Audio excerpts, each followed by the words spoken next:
Ya dok, Oke, dalam silakan. hal ini ya, kita sambut dulu Bang Juma. Assalamualaikum warahmatullahi wabarakatuh. Waalaikumsalam warahmatullahi wabarakatuh. Sahabat-sahabat sekalian semuanya, Pak Pendeta HTD, semangat malam, Dokter Adi juga, dan yang lain semuanya di TikTok maupun yang di YouTube.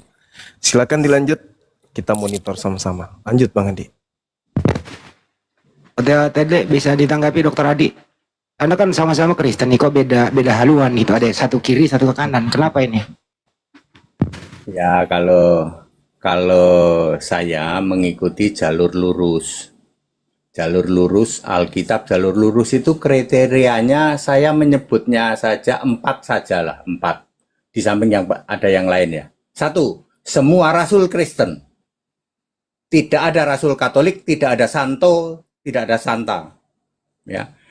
Kalau pemahaman siapapun yang nanti ujung-ujungnya Petrus itu santo, itu bukan Alkitab jalur lurus, itu jalur belok-belok. Ya, itu yang pertama. Kedua, 1 Petrus 4 ayat 16, orang Kristen itu memuliakan Allah atau Elah atau God dalam nama Kristus itu.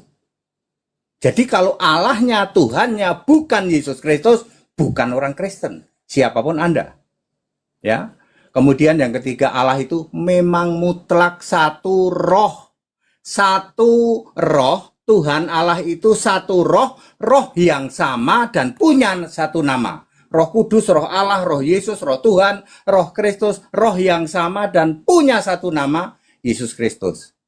Yang keempat, Alfa Omega itu Yesus. Tidak pernah ada Alfa Omega Bapa. Bapa Khalik langit dan bumi tidak pernah ada. Bapa di surga tidak pernah ada.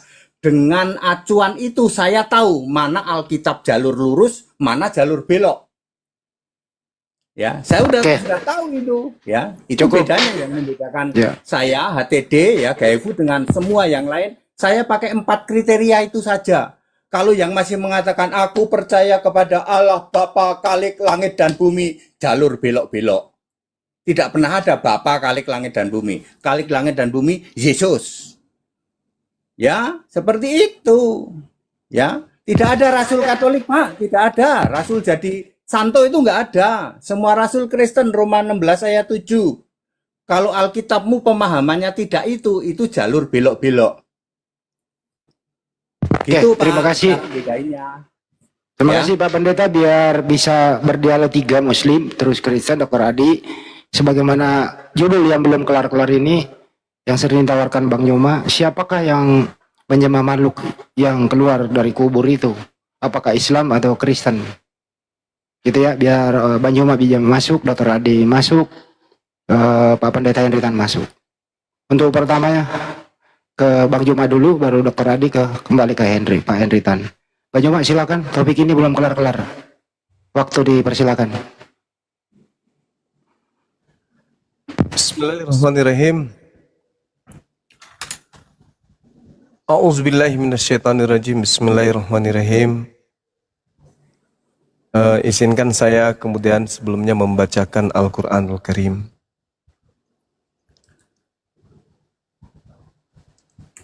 Di dalam Al-Quran diterangkan oleh Allah Subhanahu wa Ta'ala, balil ladina kafaru fi izzatin wa shiqaq. Tetapi orang-orang kafir berada dalam kesombongan dan permusuhan.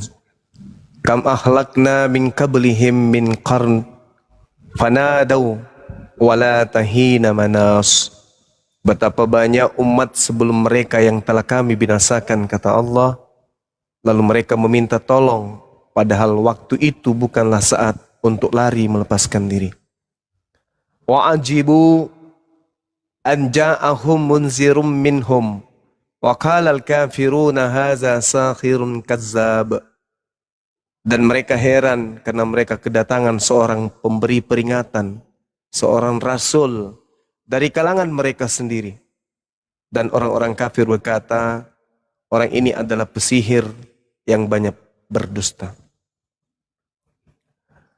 Aja'alal aliha ilaha wahida inna haza la syau'un ujab. apakah dia menjadikan sembahan-sembahan atau Tuhan-Tuhan itu Tuhan yang satu saja? Inna, sesungguhnya, haza la syau'un ujab. Sungguh ini benar-benar sesuatu yang sangat mengherankan. Ini saya bacakan ayatnya dikarenakan tentu di antara kita ada yang memiliki satu akidah yang tidak berlandaskan kepada kaidah yang sesungguh-sungguhnya, tetapi hanya berdasar terhadap ego kita dalam beragama. Maka landasan pijakan kita hari ini adalah membahas terkait dengan hakikat ketuhanan, hakikat Tuhan pencipta langit dan bumi. Kalau kita melihat dari agama Islam, pencipta langit dan bumi ini sungguh adalah hakikat yang maha suci lagi maha tinggi, yang menyatakan kemudian dirinya melalui ciptaan, tidak menyatakan diri melalui hakikatnya yang nampak kemudian, melainkan hanya melalui ciptaan. Oleh karena itulah Allah Subhanahu wa taala menerangkan kepada manusia, hal unabbiukum ala man tanazzalus syayatin. Maukah aku beritakan kepadamu kepada siapa iblis-iblis itu turun? Tanazzalu ala kulli afakin athim. Mereka iblis ini turun kepada setiap pendusta yang banyak berdosa. Yulqu nasam wa aktsaruhum kazibun. Mereka menyampaikan hasil pendengaran mereka, sedangkan kebanyakan mereka adalah orang-orang pendusta. Jadi saudara-saudara, seperti malam-malam sebelumnya, tema yang kita angkat di sini adalah yang belum terselesaikan adalah hakikat pencipta itu maha mulia atau justru sebaliknya. Maha mulia artinya karim atau rajim. Rajim ini artinya terkutuk. Apakah Tuhan kita itu terkutuk atau Tuhan kita itu mulia? Antara rajim dan karim. Karim mulia, rajim itu terkutuk. Silakan saya serahkan kembali ke Bang Handi. Kalau bisa Pak Hendritan dulu. Pak Hendritan kan biasanya nggak masuk ke topik ini. Mungkin ada closing statement dulu Pak Hendritan sama Dr. Adi. Karena di sini juga ada dari pendeta ortodok mau diskusi dengan Pak Nyuma. Ya, silakan Pak Hendritan closing statement dulu. Ya, pertama sang pencipta itu harus roh. Jadi Yesus yang manusia bukan sang pencipta. Ya, Yesus menjadi sang pencipta ketika dia roh. Ya, sang pencipta berhenti sampai ciptaan kelima. Ya, pertama adalah hikmat, kedua adalah surga dan segala isinya, ketiga bumi belum berbentuk samudra raya, keempat adalah segala pendukung kehidupan, kelima bumi bulat, langit dan bumi. Itu ciptaan kelima. Berhenti dulu. Nanti ada ciptaan keenam, langit bumi baru. Ciptaan ketujuh, neraka. Sekarang berhenti dulu di ciptaan kelima. Ya, perlu waktu 6.000 tahun, ya, baru nanti kiamat bikin bumi baru. Sang pencipta harus roh. Jadi Yesus yang manusia bukan sang pencipta. Ya, bukan juru selamat, yang manusia itu bukan juru selamat, bukan sang pencipta. Ya, bukan Allah. Tidak mungkin yang masih manusia kok Allah. Kalau Tuhan bisa, karena Allah sedang berkarya. Mungkin itu jawaban dari saya, dan kebetulan saya juga sedang ada apa ini tertunda ini, saya ada sesuatu yang saya handle. Salam buat Bang Yuma, sahabat-sahabatku yang lain juga ya. Iya Bang, iya Bang. Terima kasih, Tuhan berkati. Kalau ada kata-kata yang kurang sopan mohon dimaafkan. Terima kasih ya. Terima kasih Pak Pendeta. Ya. Silakan Dr. Adi ditanggapi Bang Yuma.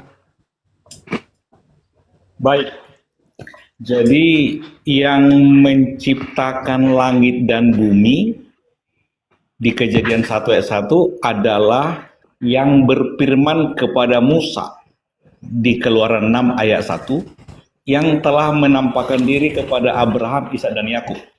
Keluaran 6 ayat 2 tetapi dengan namanya Tuhan belum menyatakan diri. Dan yang menyatakan diri itu adalah anak tunggal Bapa, Yohanes 1 ayat 18, yang bernama Yesus. Caranya lewat lahir dari seorang perempuan. Galatia 4 ayat 4, setelah genap waktunya Allah mengutus anaknya lahir dari seorang perempuan. Yang lahir dari seorang perempuan itulah yang menyatakannya. Makanya di Ibrani 1 ayat 3, Yesus itu gambar wujud Allah. Ini terjemahan LAI ya. Kolose 1 ayat 15, Yesus gambar Allah. Makanya Yesus berkata, aku dan Bapa satu di Yohanes 10 ayat 30, Yohanes 12 ayat 45, yang melihat Yesus telah melihat Allah. Yang melihat Yesus telah melihat Bapa, juga di Yohanes 14 ayat 9. Yesus itu adalah tubuh jasmaninya Bapa. Kolose 2 ayat 9. Jadi selama Yesus di bumi, Yesus tidak minta disembah. Tetapi Yesus Kristus adalah nama Bapa yang telah diberikan kepada anaknya. Yohanes 17 ayat 6, ayat 11, ayat 12. Jadi Yesus adalah satu-satunya Allah yang benar. Yohanes 17 ayat 3, hidup kekal mengenal Bapa yang bernama Yesus Kristus, satu-satunya Allah yang benar. Selaras dengan 1 Yohanes 5 ayat 20, Yesus Kristus adalah Allah yang benar dan hidup yang kekal. Demikian Pak Adi. Langsung Bang Yoma. Iya, baik. Saudara Dr. Adi mencoba untuk menggabungkan antara Kristus sembahannya dengan Nabi yang datang ke tengah-tengah Bani Israel. Lalu si Nabi yang manusia ini diramu kemudian menjadi Tuhan, dan itu menggelikan bagi orang yang berakal sehat. Di dalam kitabnya orang Yahudi berbicara mengenai hakikat pencipta langit dan bumi. Banyak data di dalam Bible yang juga orang Kristen gunakan. Kata Audar ini mulia. Jadi pencipta langit dan bumi itu mulia. Tangan kananmu lah Tuhan, mulia karena kekuasaanmu, tangan kananmu lah Tuhan menghancurkan musuhmu.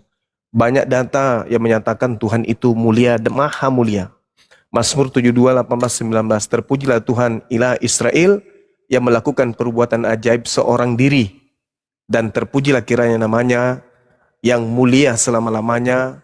Dan kiranya kemuliaannya memenuhi seluruh bumi. Amin. Ya amin. Jadi Tuhan yang diperkenalkan oleh para nabi itu adalah Tuhan yang mulia.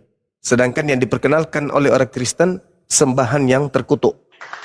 Nah, namun kepiawaian kemudian iblis mencoba untuk meramu keadaan ini sehingga yang mereka sembah makhluk terkutuk ini dianggapnya Tuhannya Yahudi. Kalau di Islam jelas pencipta langit dan bumi ini itu menyatakan dirinya dengan konsep kemuliaan. Bahwa dirinya mulia, mulia, mulia, dan mulia. Tidak ada bagi Tuhan, bagi Allah pencipta langit dan bumi itu kutuk. Karena nanti akan muncul pertanyaan siapa yang mengutuk Tuhannya orang Kristen. Sehingga dia harus terkutuk seperti itu. Sedangkan Tuhan yang benar itu adalah Tuhan yang karim.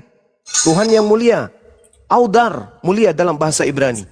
Dalam bahasa Arab karim, mulia, maha mulia. Nah sedangkan posisi rajim atau terkutuk, terhina, itu posisi iblis. Rasulullah Muhammad SAW diajarkan kemudian kepada seluruh umatnya. Faiza qara'tal Qur'an fasta'iz billah minasyaitanir rajim. Berlindunglah kepada Allah dari iblis yang terkutuk. Jadi yang terkutuk itu iblis. Iblis yang terkutuk ini mencoba untuk menipu manusia agar dia disembah, agar dia dituhankan. Nah ini tanggung jawab seorang Kristen untuk menjelaskan kok bisa selama 2000 tahun Kristen ini menyembah sosok yang mati tergantung terkutuk di atas salib, lalu dikatakan itu adalah Tuhan. Tuhan kok terkutuk? Ini tanggung jawab seorang Kristen ini. apalagi saudara kita ini adalah seorang dokter, ya. Dokter itu berarti dia memiliki kepandaian, kecerdasan di atas rata-rata untuk menjelaskan supaya kita manusia yang lain yang berakal juga ini bisa dapat ilmu. Mungkin ini sebagai pengantar dari saya, kenapa Kristen 2000 tahun menyembah sosok terkutuk dan mencoba untuk membalur ya sosok terkutuk ini sebagai Tuhan. Silakan. Jadi Pak Juma, di Matius 11 ayat 27, yang tahu siapa Yesus hanya Bapa yang di sorga dan orang-orang yang berkenan menyatakannya kepada Bapa. Dan yang tahu siapa Yesus, Bapa, hanya Yesus. Dan orang-orang yang berkenan menyatakannya kepadanya. Itu data. Dan di Matius 16 ayat 13-20 ada data. Menurut orang-orang, Yesus berkata di Matius 16 ayat 13-14, menurut orang siapakah anak manusia? Orang-orang mengatakan, ada yang mengatakan Yohanes Pembaptis, ada yang mengatakan Yesaya, ada yang mengatakan salah satu dari nabi. Itu kata orang. Menurut kamu, siapakah aku ini? Kata Yesus kepada murid-muridnya. Simon Petrus berkata, engkau adalah Mesias, anak Allah yang hidup. Berbahagialah engkau Simon karena Bapakku berkenan menyatakan kepadamu. Dan di ayat 20 Yesus mengakui dirinya Mesias. Lalu di Matius 7 ayat 16-17 Bapa di sorga juga berkenan menyatakannya kepada Yohanes Pembaptis. Jadi kalau bukan Bapa yang di sorga menyatakan siapa Yesus, Yesus gak bakalan dikenal oleh orang-orang. Orang Yahudi mengatakan Yesus itu anak Yusuf, si tukang kayu, anak Maria, yang saudaranya laki-laki dan saudara perempuan ada sama kita. Itu pemahaman orang-orang. Tetapi yang mengatakan Yesus Mesias anak Allah, itu Bapa. Anak Allah menurut Allah adalah Allah. Ibrani 1 ayat 8. Menurut Allah, anaknya itu adalah Allah yang kerajaannya memiliki kerajaan selama-lamanya. Sesuai dengan nubuatan di Yesaya 9 ayat 56, seorang perempuan melahirkan anak laki-laki yang disebut Allah yang memiliki kerajaan selama-lamanya. Digenapi di Lukas 1 ayat 30-31, Maria melahirkan seorang anak laki-laki yang bernama Yesus yang disebut anak Allah yang maha tinggi yang memiliki kerajaan selama-lamanya. Yeremia 10 ayat 10 bahwa Tuhan itu adalah Allah yang memiliki kerajaan selama-lamanya. Tentang Galatia 3 ayat 13, Yesus Kristus telah menebus kita dari kutuk hukum Taurat. Yang terkutuk itu ada di Ulangan 21 ayat 23, orang yang melakukan dosa dihukum mati, yang orang yang melakukan dosa sesuai dengan dihukum mati dan digantung di kayu salib, jangan dibiarkan sampai tergantung sampai malam, itu yang terkutuk.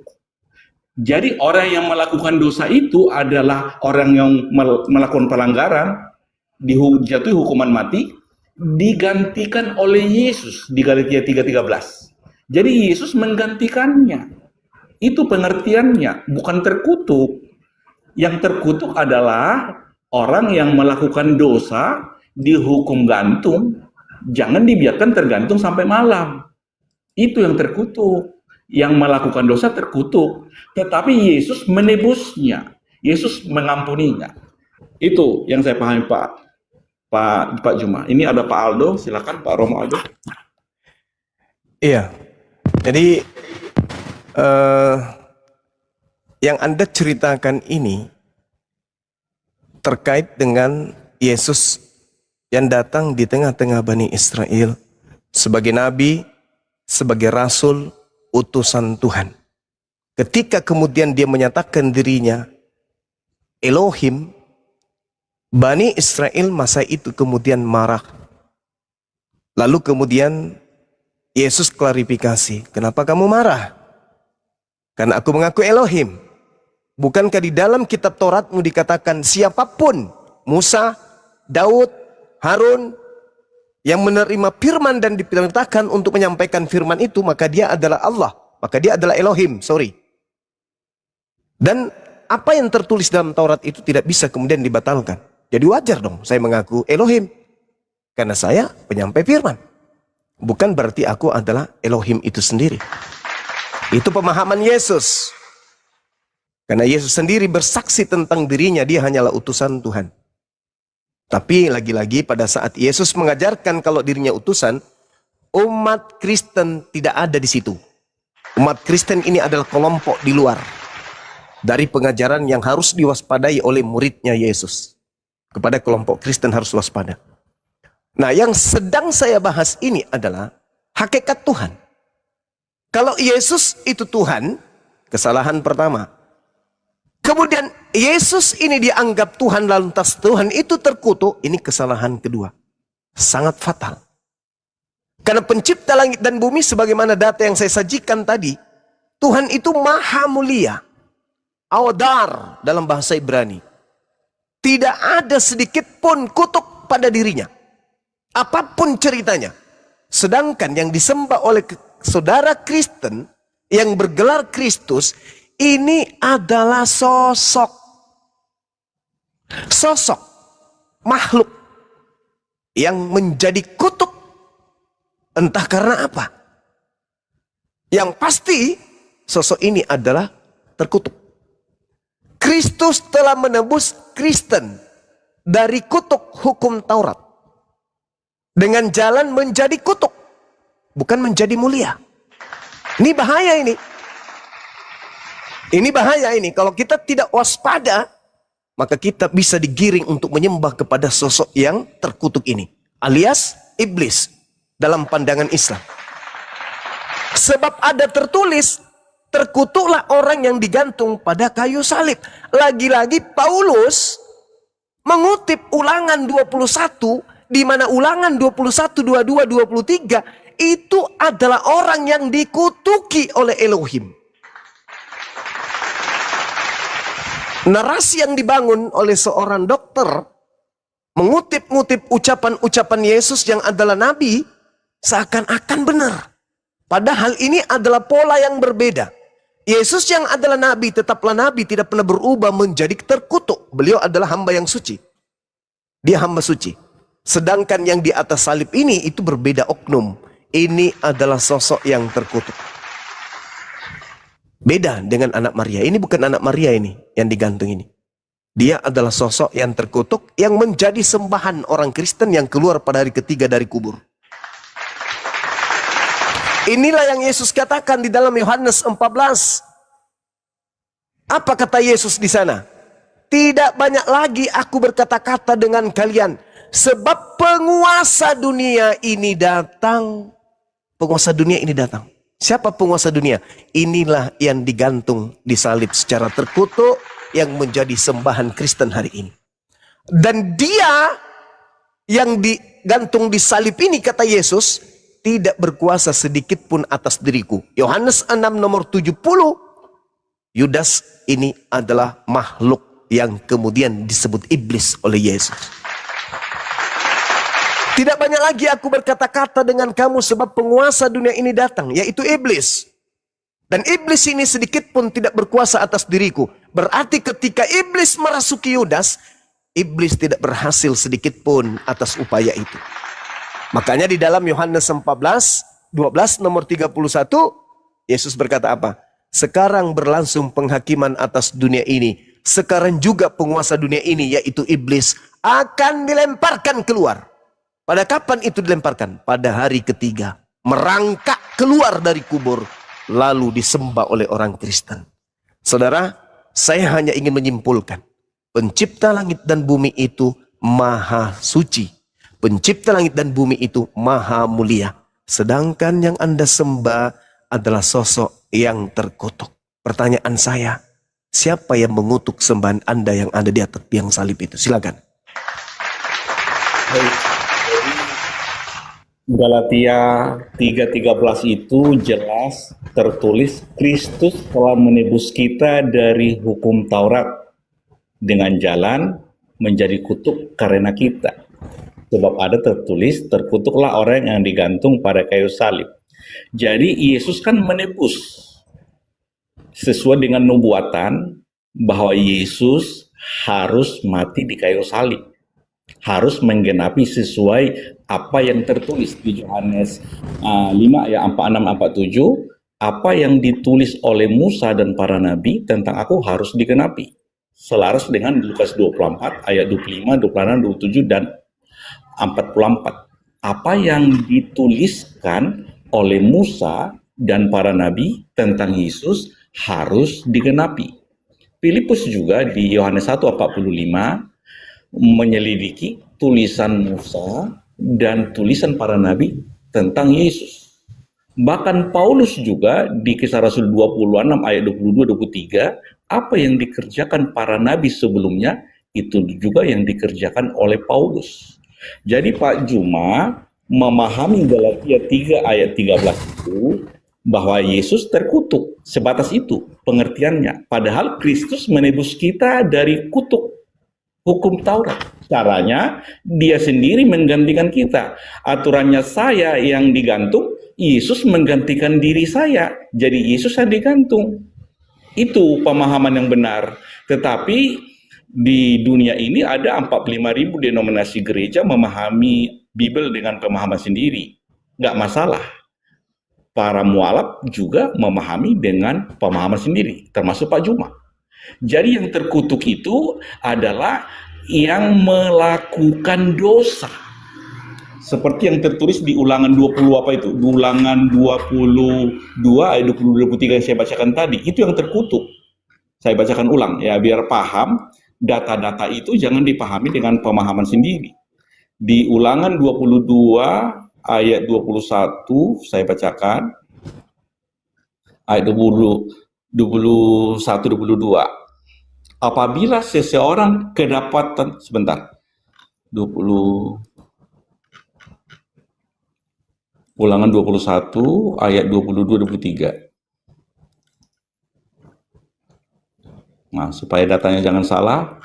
21 ayat 22. Apabila seseorang berbuat dosa yang sepadan dengan hukuman mati, lalu ia dihukum mati, kemudian kau gantung dia pada sebuah tiang, maka janganlah mayatnya dibiarkan selama-lama pada tiang itu. Tetapi haruslah engkau menguburkan dia pada hari itu juga. Sebab seseorang yang digantung terkutuk oleh Allah. Jangan engkau menajiskan tanah yang diberikan Tuhan Allahmu kepadamu menjadi milik pusakamu. Ini terjemahan LAI, ada kata Allah ya.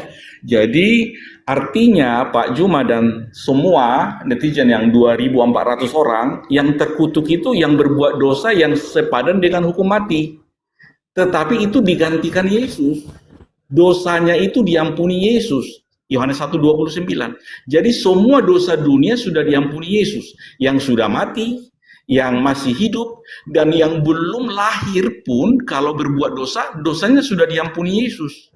Tetapi tidak semua orang tahu bahwa dosanya itu telah diampuni oleh Yesus.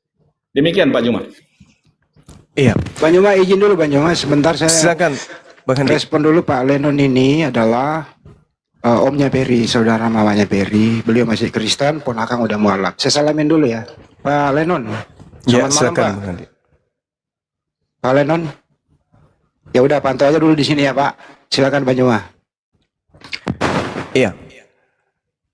Di dalam Ulangan 21, di situ jelas tertulis kok bagi orang yang berakal. Apabila seorang berbuat dosa yang sepadan dengan hukuman mati, berarti ini bukan dosa waris ini. Ini bukan dosa waris. Sedangkan orang Kristen itu ada yang mengatakan Yesus datang menebus dosa waris. Nah, sekarang Dr. Adi mengatakan Yesus datang menebus kita dari hukum Taurat. Sejak kapan hukum Taurat itu untuk Kristen? Yesus Nggak ada hukum Taurat itu untuk Kristen. Sabar. Dari situ Tuhan Yesus itu datang untuk menebuskan dosa umat-umatnya yang ada di dunia ini. Tidak siapa-siapa. dosa apa? Nah. Dosa apa yang ditebus Yesus? Ya, dia di dunia ini Dosa yang dibuat apa? oleh si umat di dunia ini, Yesus. Iya, dosa apa yang ditebus Sekarang Yesus? saya tanya sama Bang Suma, Muhammad itu nabi atau apa? Jadi saya lanjut. Saya tanya dulu, jawab dulu. 21, Muhammad itu nabi atau apa? Jangan, nomor 23. diam. Bang Suma kok ngapain gitu? Diam aja. Saya tanya, Muhammad itu nabi atau?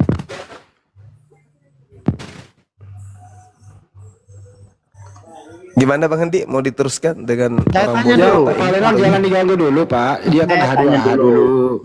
Pak Lenon, ini ponakan Anda udah mualaf cerdas loh. Kok Anda jadi begini gitu loh. Diam dulu ya. Silakan Pak Nyowa, dilanjut. Ulangan 21 nomor 22 sampai nomor 23. Apabila seorang berbuat dosa yang sepadan dengan hukuman mati. Jadi Yesus di sini, Kristus di sini diindikasikan melakukan dosa yang sepadan dengan hukuman mati. Lalu ia dihukum mati.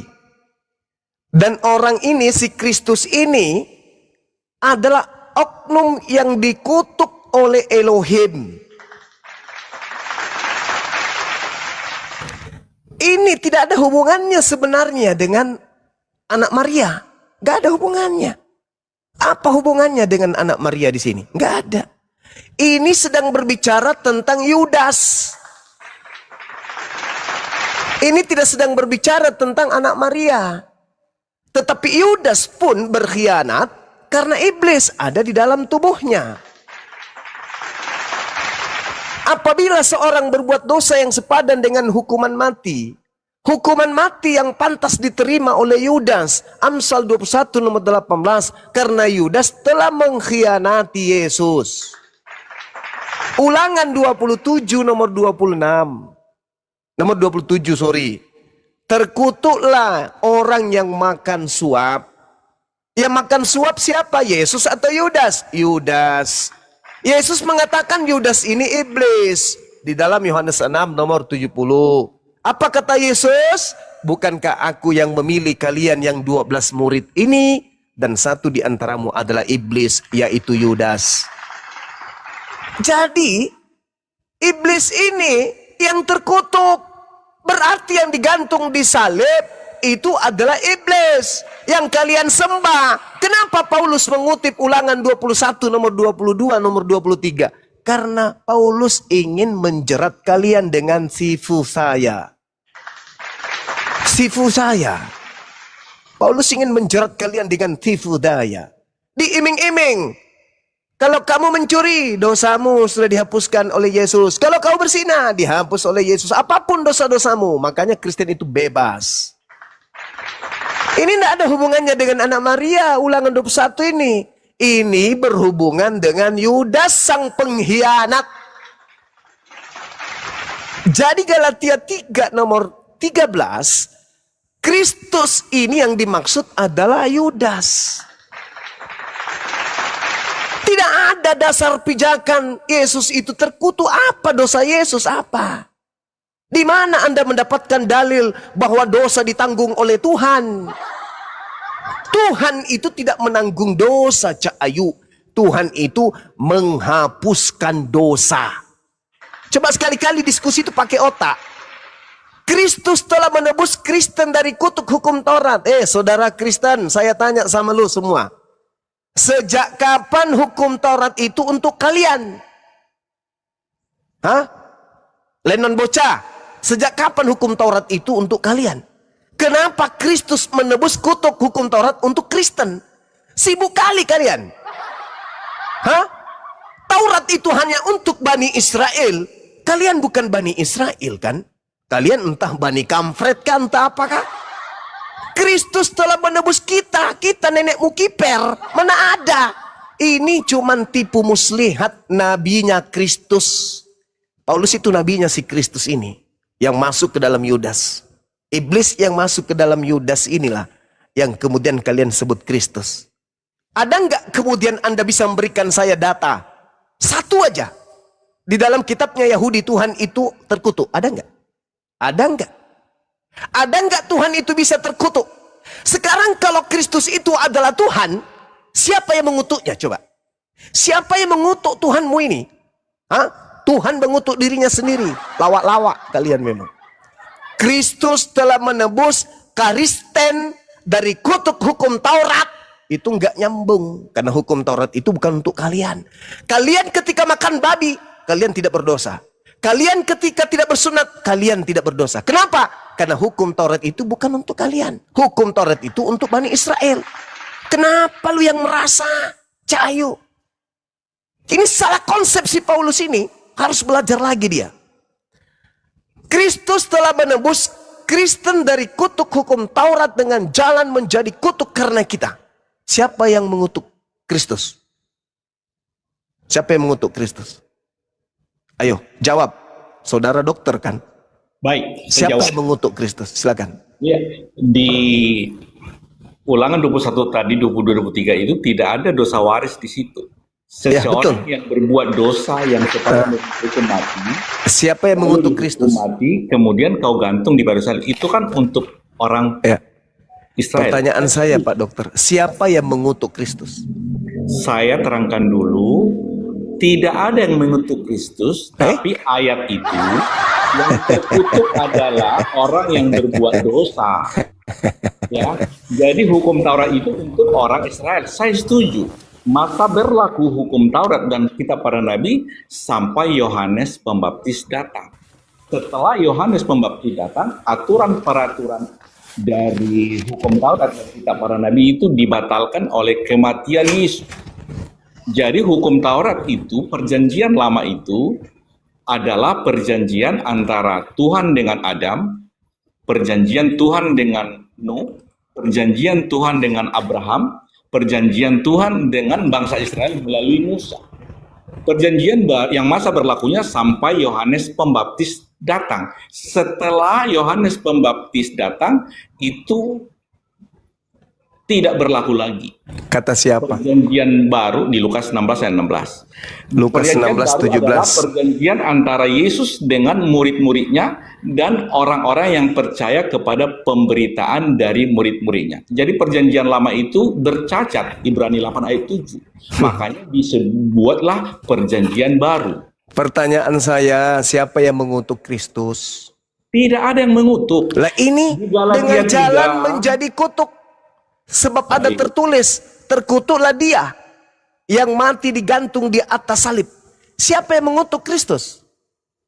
Di Ulangan 21-22 itu yang terkutuk itu jelas yang melakukan dosa. Yesus Nah iya, justru karena itu saya bertanya, Yesus siapa yang mengutuk Kristus? Tidak ada mengutuk, pemahaman. Lah ini agama dalilnya. yang berbeda. Kristus telah menebus Kristen dari kutuk hukum Taurat dengan jalan menjadi kutuk karena Kristen. Pertanyaan saya, siapa yang mengutuk ini si Kristus? Baik, saya jelaskan. Kristus telah menebus kita dari kutuk hukum Taurat.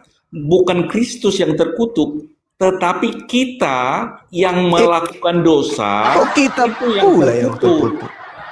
Dia yang terkutuk, dia yang mati dengan jalan kutuk karena Kristen. Pertanyaan saya, siapa yang mengutuk sosok ini?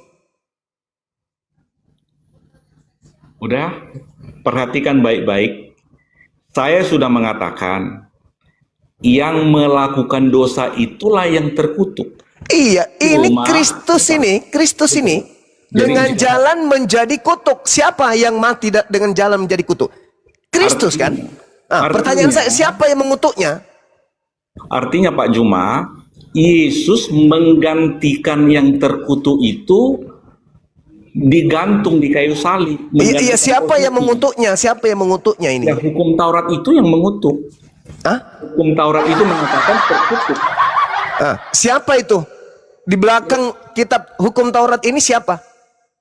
Ya kan Tuhan perjanjian lama kan bikin Tuhan. aturan. Berarti Tuhan perjanjian lama mengutuk Tuhannya Kristen. Betul? Bukan. Aturan-peraturan bangsa Israel melalui Musa itu hukum Taurat. Dibatalkan. Lalu yang mengutuk siapa? Tuhannya perjanjian lama. Lalu yang dikutuk siapa? Orang yang berbuat dosa. Ini yang disalib ini siapa? Menggantikan orang Yang siapa yang menggantikan kalian itu? Yesus Kristus. Kristus. Siapa yang mengutuknya? Hukum Taurat. Hukum Taurat di belakangnya siapa? Ya Tuhan perjanjian lama kan? Berarti Tuhan perjanjian lama mengutuk Tuhan perjanjian baru gitu? Bukan. Yang dikutuk bukan itu lagi. yang berbuat dosa. Pemahamannya. Loh, yang digantung berbuat dosa, siapa? Yang dikutuk, akhirnya Yesus menggantikannya. Oke. Posisinya. Yesus. Jangan sebut Yesus, Bung. Di sini tidak ada Yesus. Ini Kristus. Yesus Kristus sama Yesus sama. Enggak, beda. Kristus Ahmad itu dengan banyak. Muhammad sama enggak? Ahmad dengan Muhammad sama. Salah enti. Hei, Ahmad baca sama Matius Muhammad sama 2. enggak? Nasihat Yesus kepada muridnya yang asli. Diam dulu kalau masih taraf belajar, diam. Yesus yang asli menasihati muridnya agar waspada kepada Kristus palsu. Catat itu dulu. Catat itu dulu. Ya. Yesus menubuatkan munculnya Kristus palsu. Matius 24 nomor 24. Jadi di sini jangan kau campur adukan antara Yesus dengan Kristusmu ini. Anda sudah mengakui bahwa yang mengutuk adalah Tuhan perjanjian lama. Tuhannya Yahudi berarti. Sekarang Tuhanmu yang ada di perjanjian baru ini mati dengan jalan kutuk. Pertanyaan saya, apakah Anda mengiyakan Tuhannya Yahudi mengutuk Tuhannya Kristen?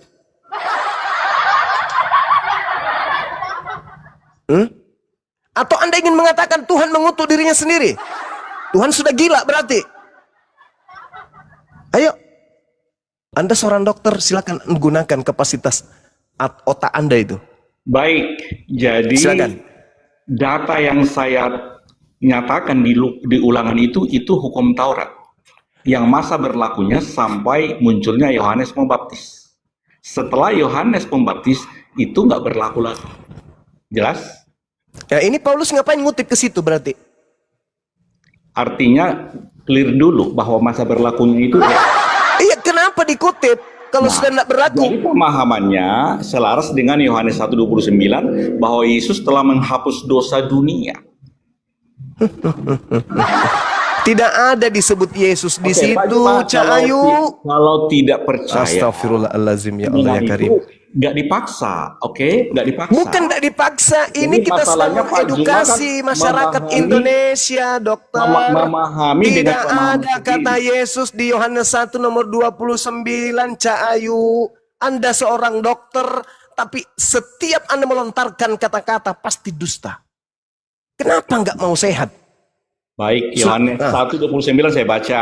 Silakan. Pada keesok harinya Yohanes melihat Yesus datang kepadanya dan Yohanes Lihatlah. berkata, "Lihatlah anak domba yang menghapus dosa dunia." Nah, siapa kemudian yang ada di sana? Yesus. Ya, siapa yang mau dilihat? Yesus dilihat oleh Yohanes bahwa dia Yesus adalah dilihat anak oleh domba. Yohanes, kata saudara. Jadi Yesus Anda identikkan dengan binatang. Itu Gitu. kan gaya bahasanya. Itu Makanya saya katakan kepada saudara, ketika Anda membaca Yohanes 1:29, pada keesokan harinya Yohanes melihat Yesus datang kepadanya dan ia berkata, "Lihatlah anak domba Allah yang menghapus dosa dunia." Ini Yesus meminta dan Yohanes berkata kepada siapa? kepada murid-muridnya. Hah?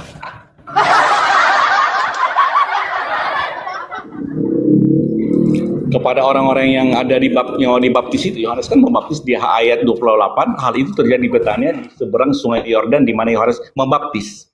Saat dibaptis inilah Jadi Yesus anak dibilang oleh Yohanes anak binatang. Tadi makhluk terkutuk, sekarang anak binatang lagi gitu. domba. Sebutan Yesus banyak. Oh, Anak termasuk domba terkutuk. Allah, Termasuk anak sosok manusia. terkutuk. Terkutuk tidak ada tertulis. Tapi Alamak, Pak Juma ada. dengan jalan menjadi kutuk. Ini siapa ini yang dengan jalan menjadi kutuk? Ini siapa? Artinya menggantikan itu Iya, posisi. berat Aturannya menggantikan. Pak Juma Tadinya itu dokter, terkutuk, tadinya Pak Anda yang Juma udah terkutuk. terkutuk digantikan Yesus. Anda tadinya terkutuk. Ya, Tapi artinya aku kutuk sudah Anda terkutuk. itu diberikan kepada Yesus. Sekarang siapa yang terkutuk? Yesus telah terkutuk menggantikan saya. Itu artinya telah menghapus dosa Begitu. saya. Jadi Kristus telah terkutuk karena kalian. Padahal dalilnya di sini karena hukum Taurat. Mana yang betul? Ya kan karena hukum Taurat. Kan? Loh, hukum Taurat ini bukan untuk ente, Cak Ayu. Ini untuk Bani Israel. Apa Ya. hubungannya dengan ente? Katanya hanya sampai Yohanes. Kenapa sekarang nyebrang ke kalian, Kristen? Kok enggak konsisten kamu itu? Hukum Taurat hanya untuk sampai di ini. Kristen ini muncul belakangan. Tidak ada hubungannya berarti dengan hukum Taurat. Lalu siapa ini yang mati untuk kalian ini? Kenapa dia mati untuk kalian? Pak Joma ngerti apa itu Kristen? Pengikut Kristus. Kristen adalah sebutan untuk orang-orang Kristus. Yahudi yang percaya kepada Yesus yang Orang-orang melarikan Yahudi. diri dari Yerusalem Orang-orang Yahudi. Ya, orang-orang Yahudi itu ada yang 120 orang di kisah. Orang-orang Yahudi yang ada di Antioquia itu orang Yahudi. Yahudi, sebentar Pak Yang Juma. ada di Antioquia. Pak Juma dengar, ada 33 yang mau dengar. Saya tanya, Orang Yahudi. saya ulang pertanyaan saya. Yang ada di Antioquia itu orang Yahudi. Ya, Ada data? ada.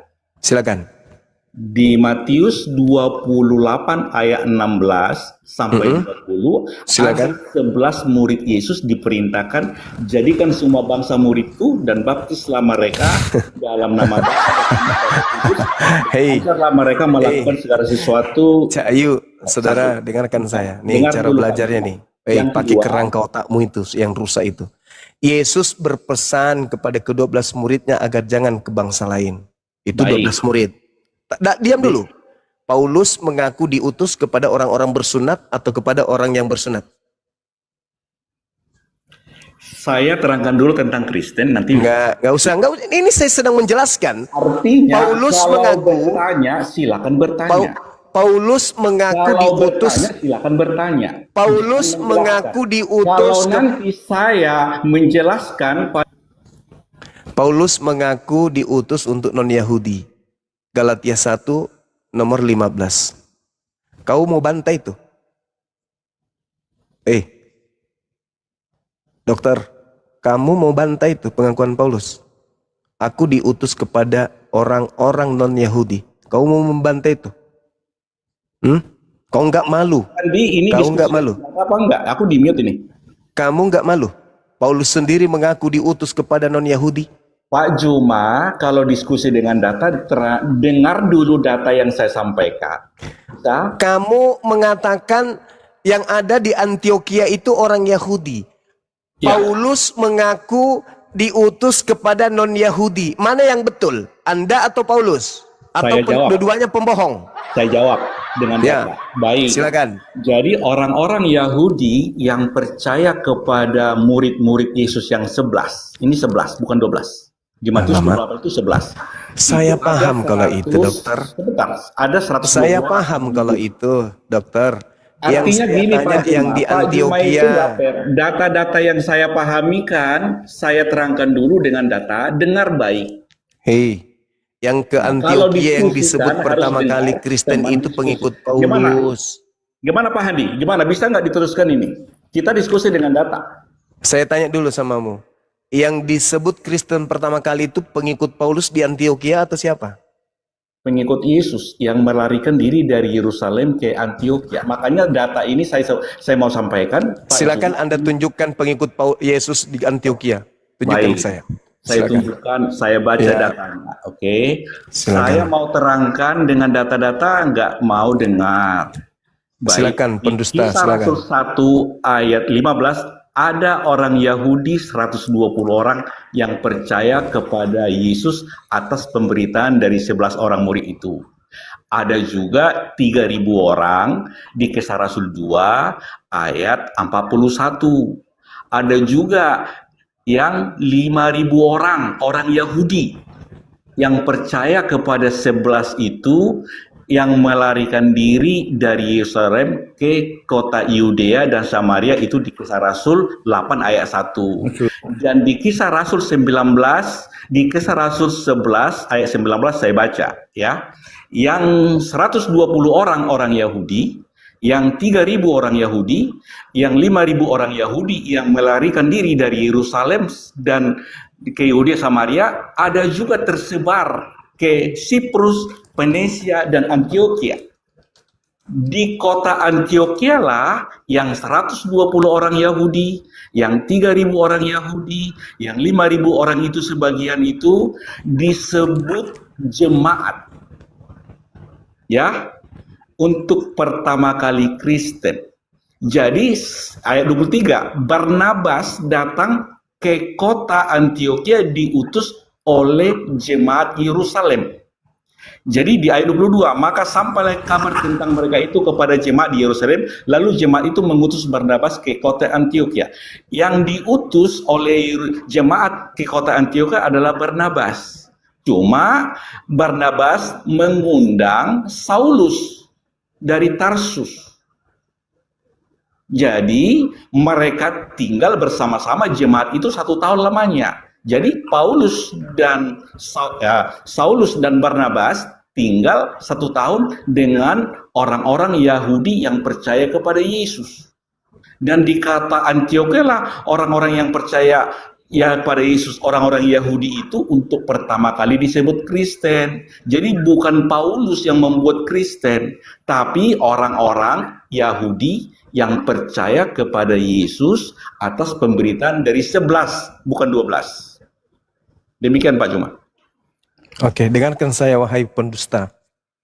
Nama murid Yesus Simon atau Petrus, Andreas, Yakobus, Yohanes, saudara dengan Yakobus, Filipus, ya, kemudian Bartolomeus, Thomas, Matius, Yakobus, Tadeus, Simon, dan juga Yudas. Ada Barnabas di situ, Tuyul. Ada Barnabas Paulus di situ? Nggak ada. Kau diam dulu. Baik. Udah dongok. Sementara yang sampai di Antiokhia itu cuma Barnabas dan Paulus. Itu pun nanti mereka bertengkar. Jadi pengikut Barnabas dan pengikut kemudian Paulus lah yang pertama kali disebut kalisteng. Kau itu bicara asal ngomong saja. Di Antiokhia itu Barnabas dengan Paulus di sana. Pengikut Barnabas dan Paulus inilah pertama kali disebut Kristen. Disebut oleh orang-orang non-Yahudi juga yang menyebutnya. Penyembah berhala juga yang menyebutnya. Menghinanya karena mengaku pengikut Kristus. Maka mereka disebut Kristen. Bukan orang Yahudi di situ. Asal-asal ngomong. Ada data asal ngomong copot sana copot sini. Data Kisah Para Rasul 11 itu. Satu perikop dari nomor 19 sampai nomor 30. Kamu baca sampai biji matamu keluar. Baca baik-baik. Yang ada di sana cuma Barnabas dan Saulus. Sementara dua orang ini bukan murid Yesus yang dipesan. Yesus berpesan kepada ke-12 muridnya agar jangan ke bangsa lain. Paulus sendiri mengaku di dalam Galatia 1 nomor 15. Aku diutus kepada non-Yahudi.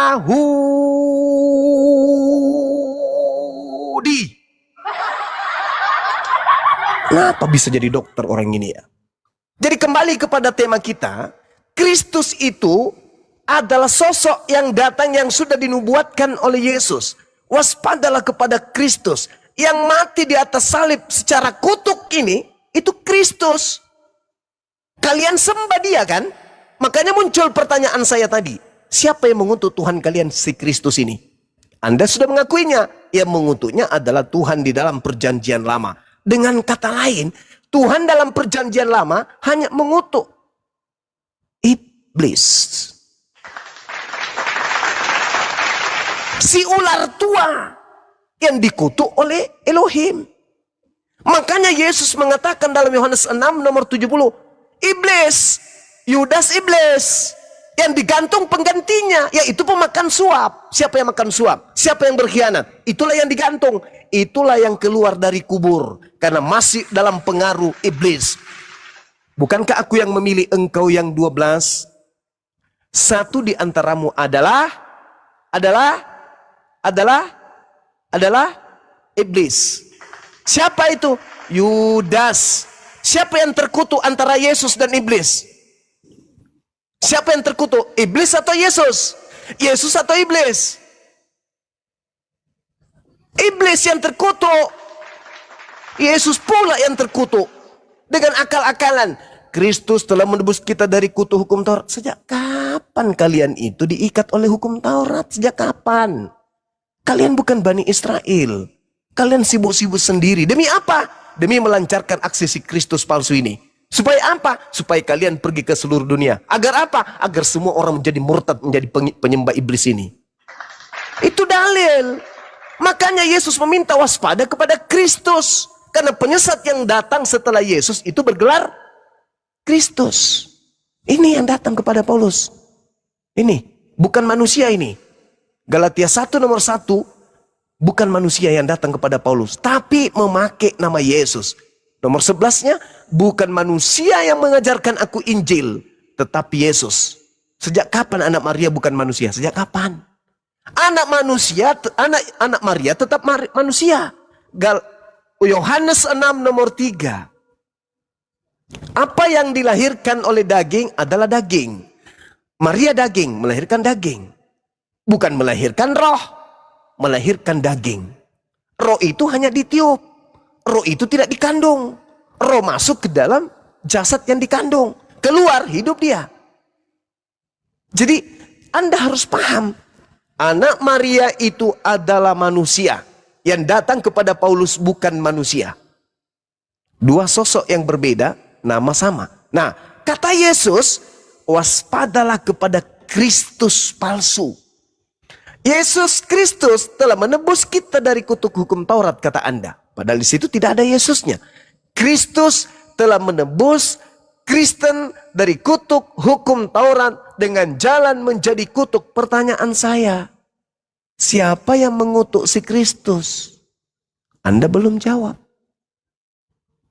Anda memplesetkan, lidah Anda melilit. Yang mengutuknya adalah hukum Taurat. Hukum Taurat tidak bisa mengutuk. Karena itu cuma undang-undang. Undang-undang sang pemilik undang-undang. Siapa itu? Elohim.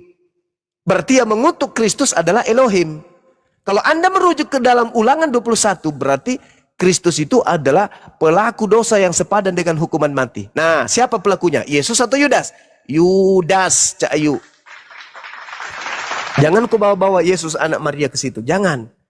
Yang Anda sembah selama 2000 tahun lamanya itu adalah iblis yang masuk ke dalam diri Yudas.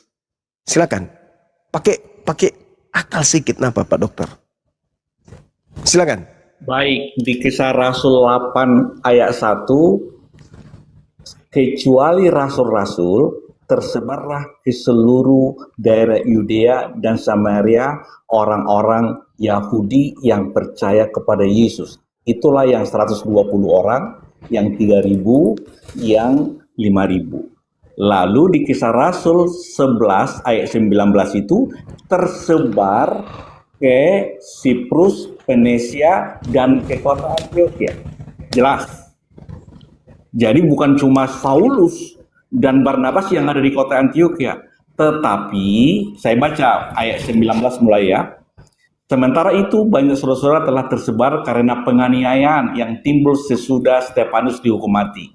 Mereka tersebar sampai ke Venesia, Siprus, dan Antioquia, namun mereka memberitakan Injil kepada orang Yahudi saja. Akan tetapi di antara mereka ada beberapa orang Siprus dan orang Kirene yang tiba di Antioquia dan berkata-kata juga kepada orang-orang Yunani dan memberitakan Injil bahwa Yesus adalah Tuhan. Dan tangan Tuhan menyertai mereka dan sejumlah besar orang menjadi percaya dan berbalik kepada Tuhan. Maka sampailah kabar tentang mereka itu kepada jemaat di Yerusalem. Lalu jemaat itu mengutus Barnabas ke kota Antioquia. Jadi yang mengutus Barnabas ke kota Antioquia adalah jemaat di Yerusalem, bukan Yesus, bukan murid yang 11.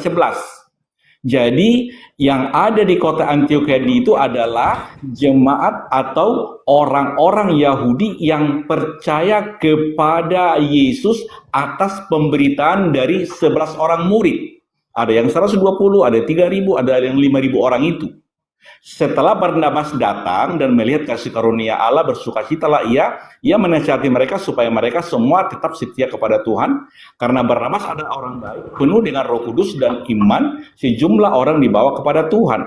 Lalu pergilah Barnabas ke Tarsus untuk mencari Saulus. Dan setelah bertemu dengan Saulus, dia membawanya ke Antioquia. Mereka tinggal bersama-sama dengan jemaat. Jemaat inilah yang 120 orang, yang 3.000 orang, yang 5.000 orang Yahudi yang percaya kepada Yesus.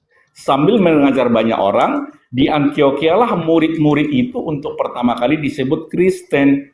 Jadi yang disebut murid-murid Kristen itu adalah orang-orang Yahudi yang percaya kepada Yesus dan orang-orang non-Yahudi yang percaya kepada Yesus atas pemberitaan dari Paulus. Lalu tentang terkutuk tadi saya sudah katakan, aturan-peraturan hukum Taurat yang membunuh pasti dihukum mati dan digantung. Tapi jangan dibiarkan tergantung sampai matahari tenggelam, sampai malam. Itu terkutuk aturan-peraturan hukum Taurat. Sementara orang di Galatia 3 ayat 13 itu, Kristus telah menebus dari kutuk hukum Taurat. Caranya, Yesus sendiri menggantikannya menjadi terkutuk, digantung. Jadi artinya aturannya saya yang terkutuk, digantikan Yesus posisi saya. Itulah cara Yesus menghapus dosa. Itu kebenaran. Tetapi Pak Juma memahami dengan pemahaman sendiri, ya gak ada masalah. Silakan Pak Juma. Oke, Barnabas itu memang mengajarkan kemudian kebenaran menurut tradisi. Memang. Tapi kalau Paulus, mana coba tunjukkan kepada saya surat Barnabas. Ada kalian pegang? Nggak ada. Karena Barnabas itu juga masih lurus. Yang bengklot itu Paulus, Nabilo. Makanya dia punya 13 buku. Yang dibisikkan oleh si Kristus. Ada Barnabas dibisikin sama Kristus ini? Nggak ada. Makanya terjadi perselisihan. Terjadi perselisihan. Barnabas tadinya lurus. Memang dia lurus. Sampai hari ini pengikutnya lurus semua. Yang bengklot itu pendiri agamamu, Kristen. Si Paulus ini. Kisah Para Rasul 24 nomor 5. Paulus ini adalah si penyakit sampar yang telah menyesatkan orang-orang Yahudi di seluruh dunia yang beradab. Dan dia ada tokoh dari agama Kristen. Tuh dalil. Bungkus tuh dalilnya. Jadi, Tertulis di mana Pak Juma? Kisah Para Rasul 24 nomor 5. Ayat berapa?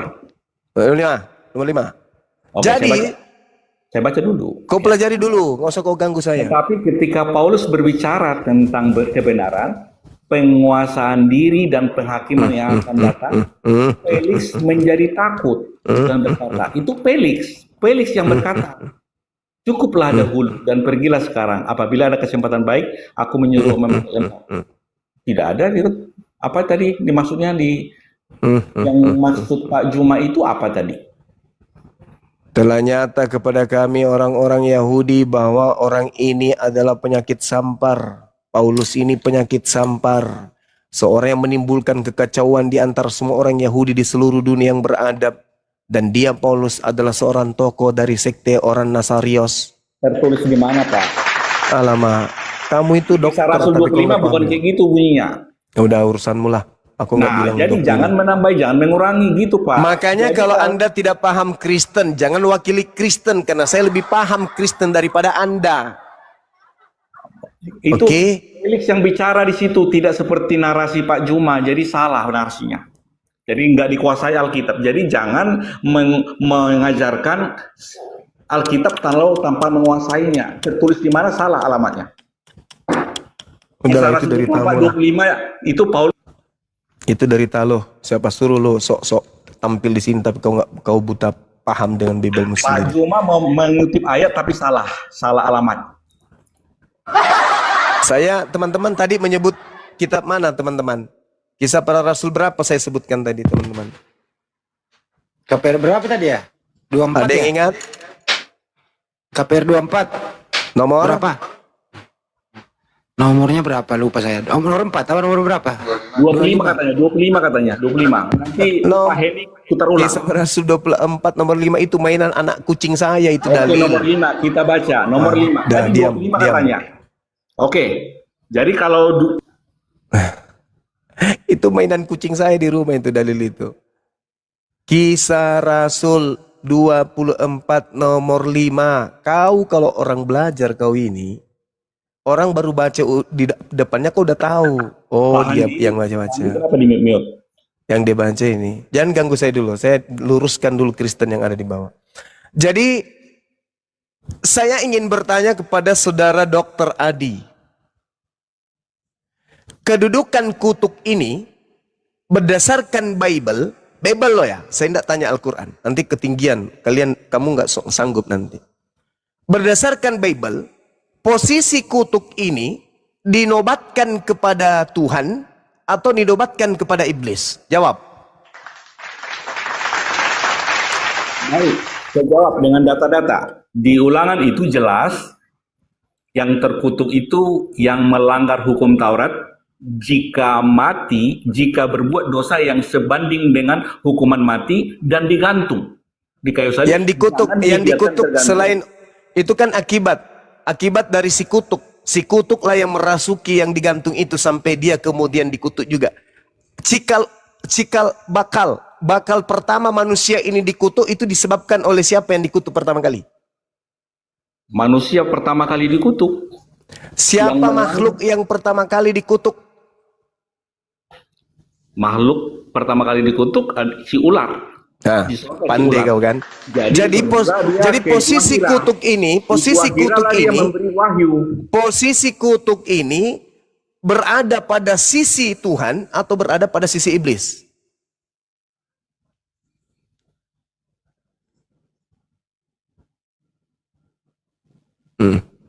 Dah. Oh, sunat sana kau minum air apa?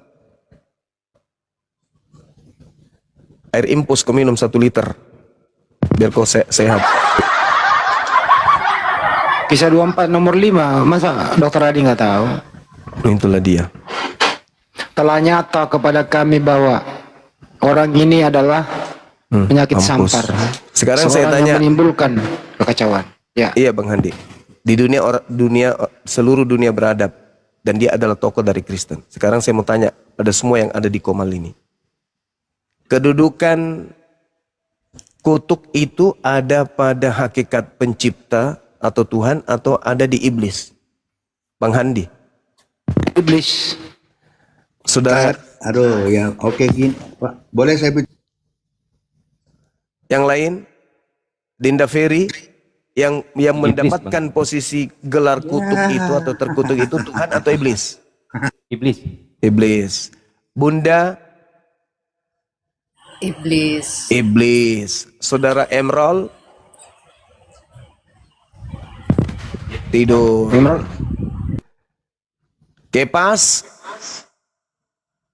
Yang duduk? Iblis lah, iblis dikutuk. Iblis.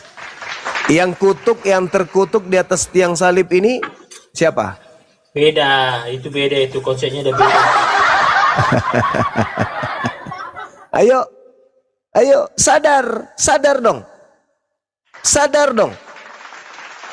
2000 tahun loh. Al-Quran saya mengatakan, wa may ya'shu an zikr rahman nuqayyid lahu syaitana fahuwa lahu qarin. Barang siapa yang berpaling dari pengajaran Tuhan yang Maha Pengasih, maka aku Tuhan biarkan setan menyesatkannya dan menjadikan setan sebagai teman karibnya. Wa innahum la yasuddunahum Kebanyakan ngedabrus kamu cuma kebanyakan anis sabil wa yansabuna Kebanyakan annahum ngedabrus. muhtadun. Dan sungguh iblis benar-benar Semua yang kau omongin menghalang-halangi mereka dari dabrus jalan semua. yang benar, sedang mereka menyangka bahwa mereka mendapat petunjuk. Saya tanya kepada saudara Genesis, posisi kutuk Ternyata itu ada pengikut pada si sisi Tuhan Barnabas. atau ada pada sisi iblis? Jawab. Pantasan. Ternyata pengikut Barnabas. Kutanya dulu sekali lagi, kutanya dulu sekali lagi, kutanya. Posisi kutuk itu ada pada Tuhan atau ada pada iblis? Jawab. Sama si Mamat aja masih dikubur. Nah, udah mulai gila dia. Malu kan? Malu. Sadarlah kawan-kawanku, sadar. Halo, Sadar. Bang Juma, kita diskusi ya, Bang Juma. Ya, silakan. berdua. Anda jawab. Boleh, berdua. Posisi kutuk itu Boleh, ada Juma, pada Tuhan Bang Juma. atau ada pada Kita diri berdua iblis? berdiskusi Jawab. ya. Jawab. Posisi kutuk ada pada sisi iblis atau ada pada sisi Tuhan? Jawab.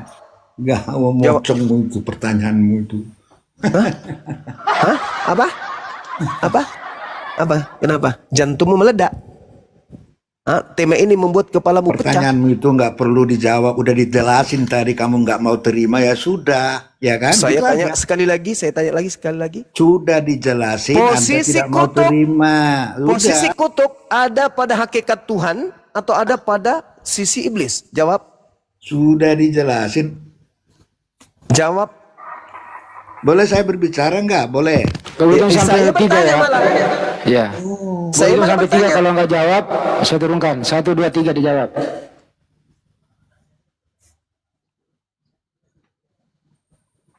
Kalau Halo. kamu ingin mengatakan bahwa Tuhan itu posisinya terkutuk, kasih dalil. Kasih dalilnya. Di mana Tuhan itu terkutuk? Kasih dalil. Tapi kalau iblis yang terkutuk, Kejadian 3. Ayo, sekarang pertanyaan saya. Ketika dikatakan Kristus terkutuk di atas salib, pertanyaan saya, siapa yang mendapatkan posisi kutuk ini? Tuhan atau iblis? Jawab.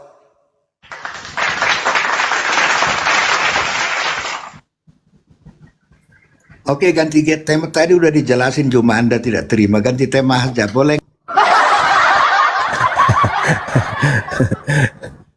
Ayo, saudara-saudaraku Kristen, saya bukan dengar mau menghina kalian, enggak. Cuman mau menyadarkan kalian aja. Silakan. Di mana dalilnya kemudian diterangkan Tuhan itu terkutuk. Ingat ya, Kristus telah menebus Kristen dari kutuk hukum Taurat. Dengan jalan menjadi kutuk. Jalan menjadi kutuk. Pertanyaan saya, siapa ini? Yang dikutuk ini siapa? Yang menjadi kutuk ini siapa? Tuhan gitu maksudnya. Tuhan menjadi kutuk. Hah? Saudaraku, Tuhan menjadi kutuk. Hah? Serius loh? Tuhan menjadi kutuk. Masuk di akal. Bukankah Tuhan itu maha suci? Ando, Bukankah lu Tuhan itu jangan maha jadi, kudus? Ando jangan jadi pejangan sawah di sini. Jawab itu. Yang menjadi kutuk ini Tuhan. Gitu. Ayo.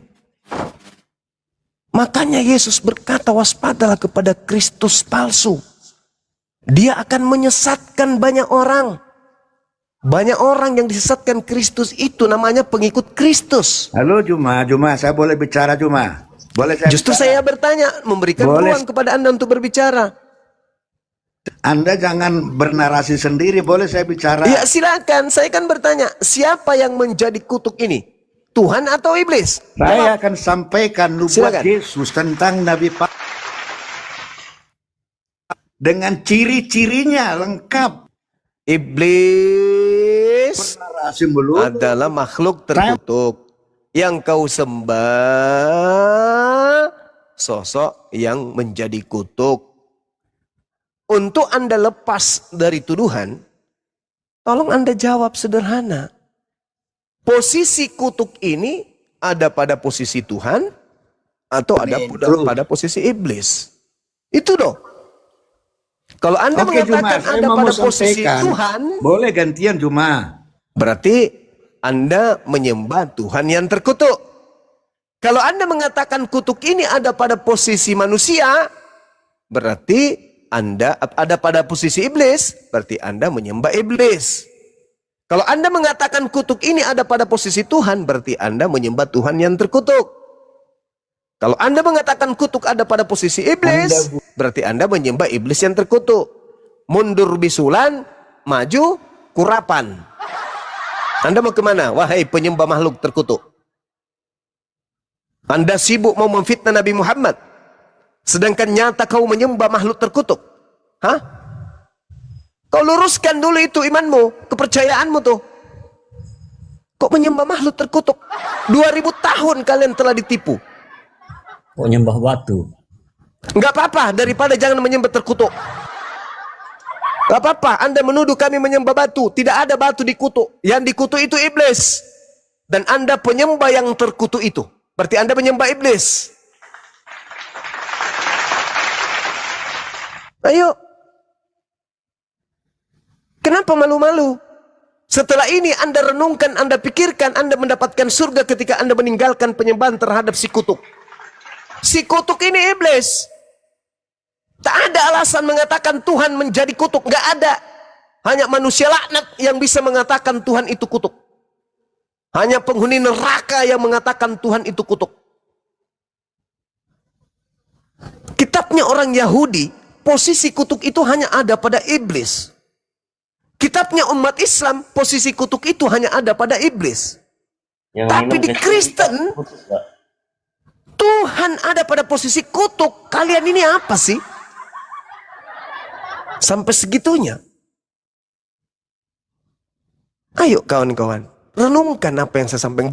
Jangan kamu itu egois, sombong kayak setan. Jangan sombong kayak setan. Yang sombong itu hanya setan. Kebenaran, ayo akui kebenaran. Tidak mungkin Tuhan itu menjadi kutu, nggak mungkin. Ayolah saudara-saudaraku Kristen. Ayo, jangan ego. Jangan ego. Orang Islam mati, Kristen juga mati. Untuk menentukan keselamatan kita setelah kematian, kita nggak bisa lihat. Tapi ditentukan sikap kita dalam beragama. Apa mungkin Tuhan itu kutuk? Hah? Bukankah kutuk itu ada pada posisi iblis? Coba tanya Bibelmu. Yang menduduki posisi kutuk itu iblis atau Tuhan? Iblis. Yang kamu sembah di atas salib itu mulia atau kutuk? Kutuk. Berarti Anda penyembah? Penyembah? Anda penyembah? Penyembah apa? Anda penyembah apa? Kurus serius tuh. Penyembah iblis. Kurus serius. Ayo. Konam lo. Ngomong sendiri dia, nggak pura-pura kadang denger si Ether ini. Kira-kira umat Islam yang mendengarkan materi ini mau jadi penyembah yang kutuk? Mau? Sedangkan saban hari setiap kali kita berdoa, A'udzubillahi minasyaitonirrajim. Aku berlindung kepada Allah dari godaan setan yang terkutuk. Sekarang Anda mau keluar dari Islam menyembah kepada yang kutuk ini? Mau? Kenapa mereka kemudian tetap teguh pada pendirian mereka? Al-Quran menggambarkan itu. Wa may ya'shu an zikrir rahman nuqayyid lahu setanam fahuwa lahu qarin. Barang siapa yang berpaling dari pengajaran Allah yang Maha Pengasih, yaitu Al-Quran, maka aku biarkan iblis menyesatkannya dan menjadikan iblis itu menjadi teman karibnya. Wa innahum la yusuddunahum anis sabil wa yansabuna annahum muhtadun. Dan sungguh iblis-iblis itu benar-benar menghalang-halangi mereka dari jalan yang benar. Sudah nyata kan? Sudah nyata kan? Mulut mereka sendiri berkata, yang dikutuk itu iblis. Dan mereka sadar, mereka penyembah yang dikutuk ini. Tetapi apakah mereka kemudian mau sadar? Enggak. Berarti Al-Quran betul. Wa innahum la yasuddunahum anis sabil. Sungguh iblis-iblis itu benar-benar menghalang-halangi mereka dari jalan yang benar. Sedang mereka menyangka bahwa mereka telah mendapat petunjuk.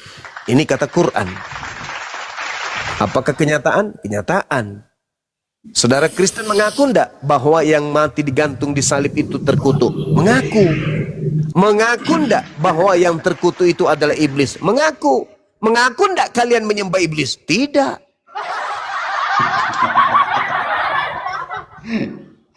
Cuma dari dulu kayak gitu mulu, nggak ada perubahan. Bagaimana mau Yang berubah semangat kalau dong. selama ini Anda tetap menyembah yang kutu ini?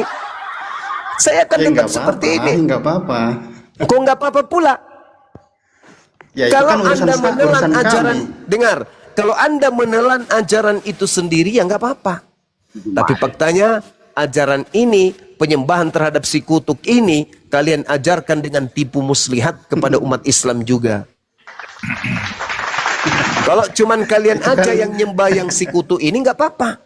Kalian melakukan metode-metode segala macam upaya untuk mengajak orang Islam juga untuk mengikuti kalian menyembah si kutuk. Debat cuma saya lawan. Cuma. Nah, Mohon maaf. siapa? Silakan, Kristen nggak silakan. butuh Islam cuma. Kristen nggak butuh Islam. Islam yang Kalau nice-nice tidak ke butuh, Kristen hei, cuma. jangan sombong kau ya. Kalau kau tidak butuh Sadar Islam, diri cuma. hei, Nggak kalau kau butuh. tidak butuh, Gimana? Kami kalau nggak kau pernah tidak ngais-ngais butuh sama Islam. Islam, Mohon hei maaf. saudara, kalau kau tidak butuh Islam, tidak mungkin bertaburan isi Al-Quran di dalam Bibelmu. Justru karena kau butuh Yang duluan Islam. ada siapa? Coba yang kau dulu- tunjukkan kepada saya di mana Bibelmu disebut Ya Alkitab. Allah. Coba tabiat Yang iblis duluan itu ada gini. Iya, iblis lebih dulu daripada kami, betul. Sekarang pertanyaan saya, kalau kau tidak butuh Islam, tolong tunjukkan di mana kitab Anda Nggak sebelum pernah. Islam Nggak pernah datang kebutuhan. disebut Alkitab. Coba, Halo saudara, saya dulu melawan si Juma. Biar kita coba dengar. saudara Genesis ini aja dulu kau jawab. Di mana Oke, kitabmu hajar, pernah Bang, hajar. disebut Alkitab sebelum Biar Islam jangan datang? terus mulu dia. Soalnya dia Ini tertawa dalam Jadi- tangis. Teman-teman pernah Enggak, enggak biasa, melihat kalau saya orang biasa tertawa dalam tangis? Itu si Genesis tuh. Itu tanda-tanda orang menangis dalam tertawa Masih dalam belum. tangis tuh. Cuma ayo berhadapan dengan saya yuk. Iya, ayo. Silakan. Belum. Silakan. Bang Juma, Satu-satu dulu. Satu-satu dulu. Silakan. Si Erik kembali dulu. tadi Sholat saya baru di Ya silakan John.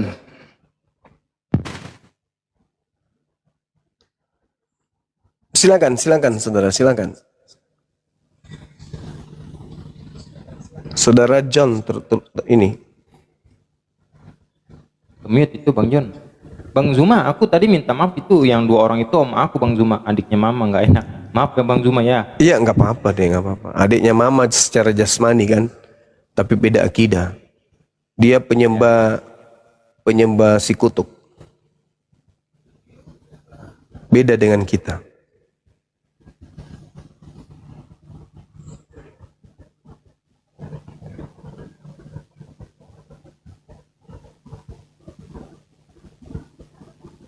Itu mute itu Bang John.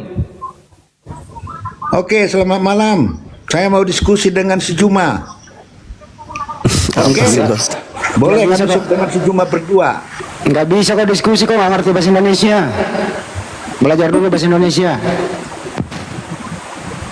Ya itu tentang terkutuklah orang yang digantung kayu salib tadi itu gimana itu Bang Juma penjelasannya?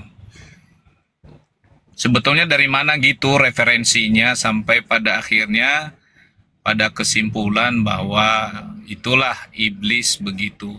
Kan kita ini kan ya kalau berdasarkan dari sisi pengetahuan kan ya nggak gas secara bebas ya kita menafsirkan terus kita menjelaskan lalu kita menyimpulkan. Saya pikir secara dewasa berpikir dengan tidak cacat cara kita berlogika juga. Jadi bagaimana Bang Juma dapat referensi bahwa orang yang terkutuk di kayu salib itu adalah iblis begitu. Itu aja sih pertanyaan saya, nggak hanya fokus di sini, nggak fokus di yang lain-lainnya. Kalau Iya. udah dijawab nanti saya akan berhenti, saya turun. Oke. Yang Anda pertanyakan apa, Bang?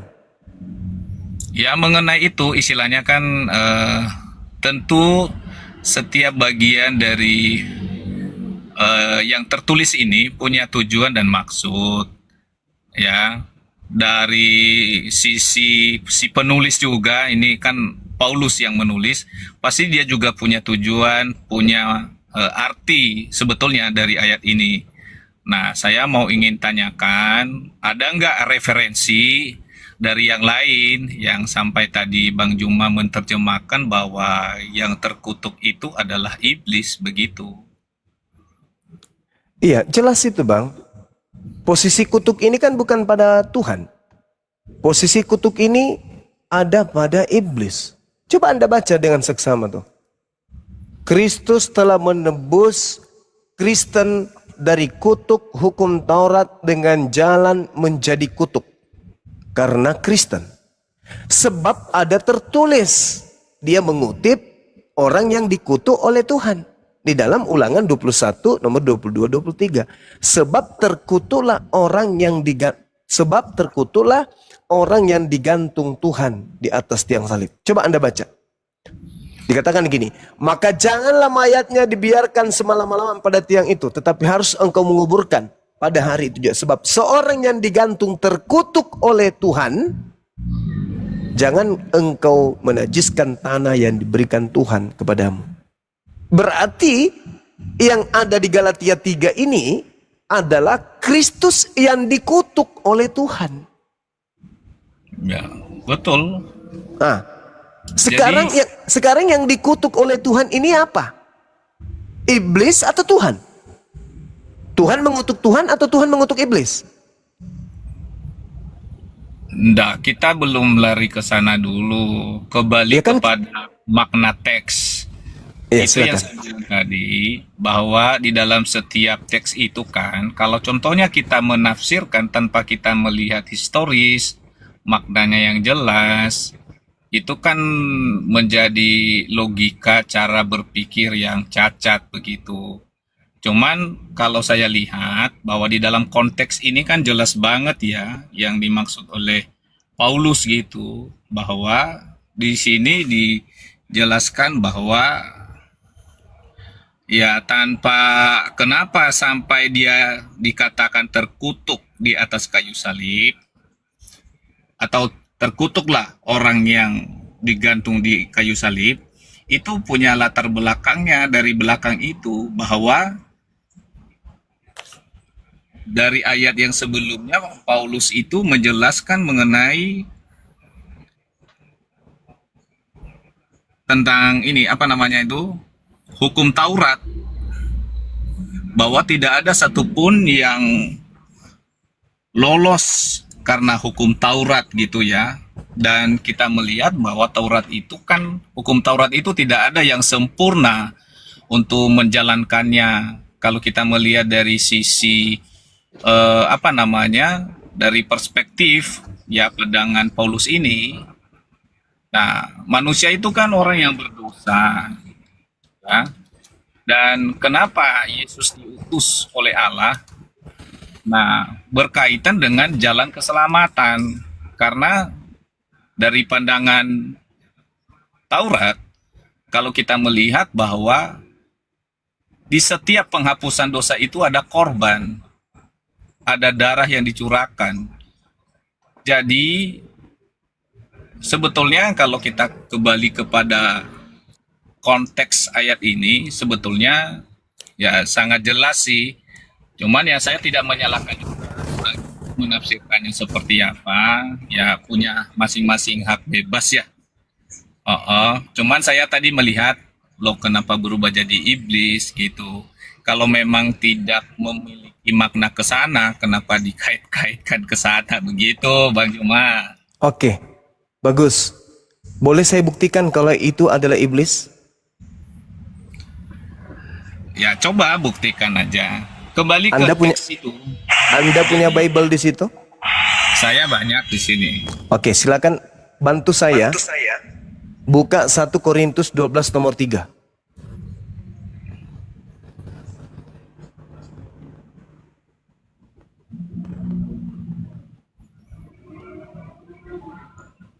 Ya, silakan. Boleh Anda baca? Dikatakan karena itu aku mau meyakinkan kamu bahwa tidak ada seorang pun yang berkata-kata oleh Roh Allah dapat berkata terkutuklah Yesus. Tidak ada seorang pun yang dapat mengaku Yesus adalah Tuhan selain oleh Roh Kudus. Sekarang Anda paham nggak narasi Paulus di sini? Tahu, paham. Apa maksudnya? Di sini bicara mengenai karunia roh. Nah, pada bisa saat tidak? Itu, dengar Bisa dulu, biar saya jelasin. Saya dulu dong. Kan Anda sudah. Oh ya, silakan. Bohong Anda kan sudah tadi barusan. Di sini dikatakan, karena itu aku mau meyakinkan kamu bahwa tidak ada seorang pun yang berkata-kata oleh Roh Tuhan dapat berkata, terkutuklah Yesus. Paulus mengatakan terkutuklah siapa di Galatia 3 ini? Yesus atau bukan?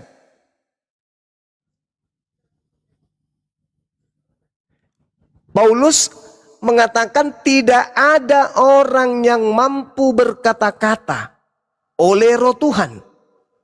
Berarti Paulus mampu mengatakan, roh apa yang ada dalam diri Paulus sampai dia bisa mengatakan terkutuklah Yesus? Jawab. Kata Paulus sendiri, inilah yang digambarkan Al-Quran, wa makaru wa makarallahu wallahu khairul makirin. Karena itu aku meyakinkan kamu bahwa tidak ada seorang pun yang berkata-kata oleh roh Allah dapat berkata terkutuklah Yesus. Hanya orang yang dipenuhi roh iblis yang bisa mengatakan terkutuklah Yesus. Jadi siapa ini? Siapa ini yang ada di dalam Galatia 3:13 ini? Ini sudah pasti bukan Yesus ini. Karena tidak ada orang yang mampu berbicara terkutuklah Yesus. Karena roh Tuhan. Halo Juma. Ya, sekarang Paulus ini berbicara berdasarkan roh Tuhan atau bukan? Enggak, sudah belum ininya Saya tanya dulu, Paulus menulis Galatia ini karena roh Tuhan atau bukan? Halo Juma. Ini dia menulis ini dengan roh Tuhan. Oke. Kalau dengan roh Tuhan tidak boleh berbicara mengatakan terkutuklah Yesus, tidak boleh. Betul. Ya, berarti bukan Yesus yang terkutuk, lalu siapa?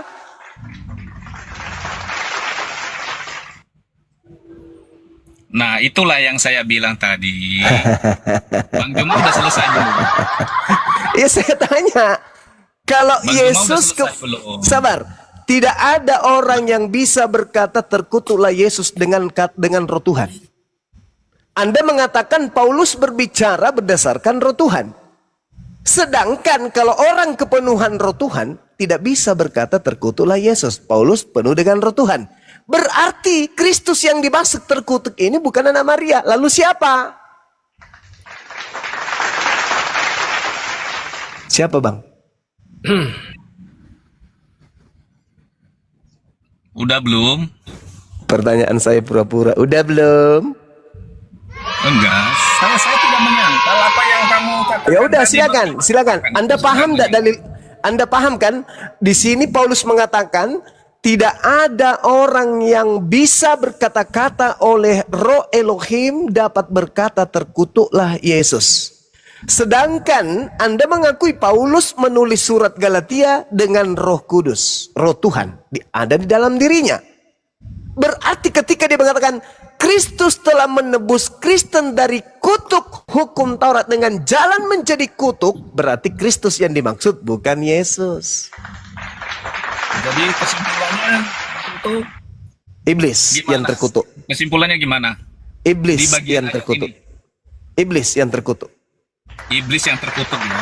Yes, karena nggak mungkin Yesus. Berdasarkan Boleh 1 Korintus 12:3. Silakan. Boleh nggak saya menjelaskan bagian ayat ini? Silakan. Iya. Pertama-tama tadi dikatakan ya pada ayat yang ketiga itu, karena itu. Nah, kalau di dalam kalimat karena itu pasti ada hubungannya dengan kalimat yang sebelumnya. Jadi kita tidak bisa langsung masuk karena itu.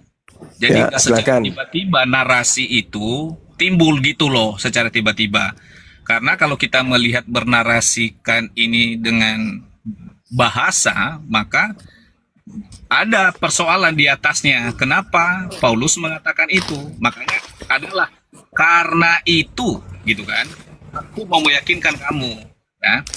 Nah, apa persoalannya dari awal dikatakan sekarang tentang karunia-karunia roh. Aku mau saudara-saudara supaya mengetahui kebenarannya. Nah, di sini Bang Juma, ya, pada saat itu jemaat Korintus itu, ya mereka memiliki karunia-karunia roh, ya, dan salah satunya mereka itu bisa berbahasa lidah, ya, berbahasa lidah, ya.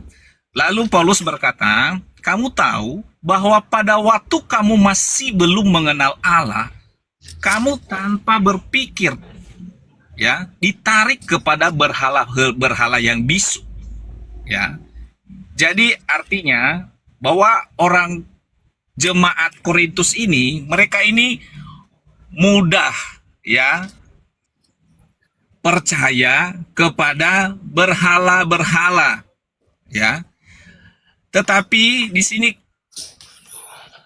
karena mereka memiliki karunia-karunia roh itu setelah mereka percaya kepada Yesus, maka Paulus pertegas bahwa berbeda dengan Allah yang sebelumnya kamu kenal, di mana kamu tertarik pada berhala-berhala yang bisu, ya, seperti menyembah patung, menyembah dewa-dewa, matahari, dan lain sebagainya. Katakan karena itu, aku meyakinkan kamu bahwa tidak ada seorang pun yang berkata-kata oleh Roh Allah, ya, dengan berkata terkutuklah Yesus, dan tidak seorang pun yang dapat mengaku Yesus itu adalah Tuhan selain dari apa? Roh Kudus. Nah, sebetulnya maknanya di sana. Jadi tidak berhenti kepada apa?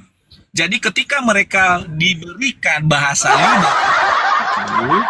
ya, jadi bahasa yang mereka katakan yang dimaknai di situ itu bukan mengutuk Yesus, kata Paulus, tetapi itu adalah mereka mengakui Yesus adalah Tuhan. Dan itulah kesaksian dari roh itu. Jadi itulah yang saya katakan tadi. Saya melihat Bang Juma menarasikannya tanpa memperhatikan teks, dan juga Bang John izin saya. Pada saat itu. Kamu jualan apa ini? Melintir lidah tapi Bang John, nggak nyampe. Enggak Ya, belibet sehingga pada narasinya. Dia berusaha, Bunda. Dia berusaha gimana caranya bisa nipu tapi Iya, nggak bisa. belibet, berbalik-balik. Tadi dibilang sia-sia. Paulus. Anda membaca dari Iya. nomor 1 dan seterusnya sia-sia karena narasi di data nomor 3-nya. Karena itu aku Paulus meyakinkan kamu, tidak ada seorang pun yang berkata-kata oleh Roh Tuhan dapat berkata terkutuklah Yesus.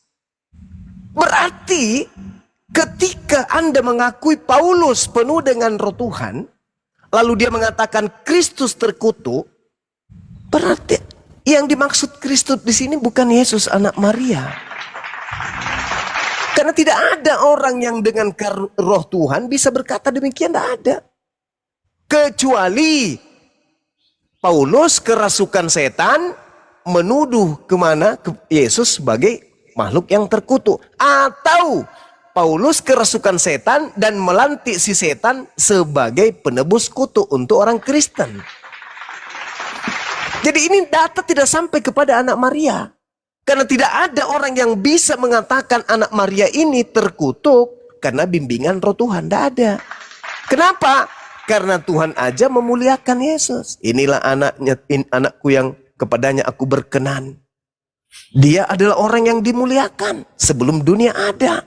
Jadi yang sanggup mengatakan Yesus terkutuk hanya orang yang kerasukan setan.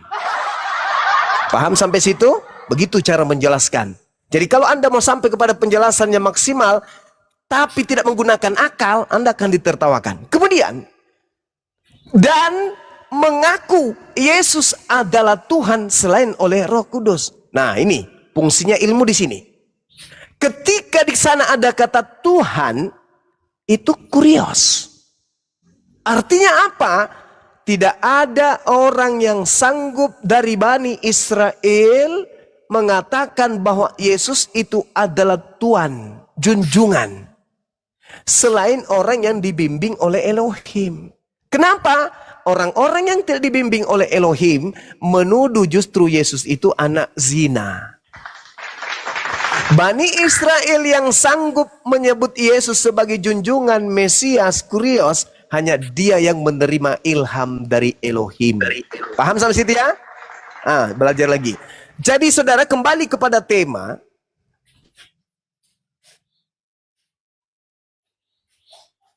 Saya sudah membuktikan kepada saudara bahwa yang Kristus kutuk, yang terkutuk di atas salib ini jelas iblis. Karena kata 1 Korintus 12 nomor 3, Yesus tidak bisa disebut sebagai kutuk. Tidak bisa. Dibantah oleh Paulus sendiri. Ini yang disebut Al-Quran. Wa makaru wa makarallah. Wallahu khairul makirin. Allah adalah sebaik-baiknya pembalas kejahatan. 1 Korintus 12 nomor 3 mengatakan, sederhananya, tidak akan bisa orang menyebut Yesus itu terkutuk. Tidak bisa. Berarti yang disebut terkutuk ini siapa? Bukan Yesus, tapi siapa? Iblis. Tidak mungkin Yesus anak Maria terkutuk.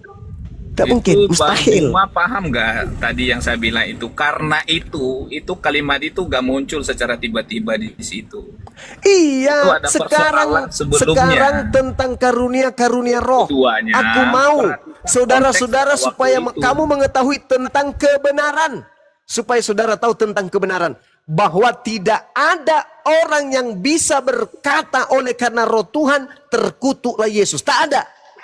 Hanya roh setan yang mampu mempengaruhi manusia berkata terkutuklah Yesus. Hanya roh setan. Kalau roh Tuhan tidak mungkin. Apa alasannya Anda mengatakan Yesus terkutuk? Kalau roh Tuhan yang membimbing Anda, apa kira-kira kesalahan Yesus itu apa? Tak ada. Makanya Paulus mengatakan, tak ada oleh karena roh Tuhan, manusia sanggup berkata Yesus terkutuk. Nggak ada. Kenapa? Karena Yesus itu manusia mulia.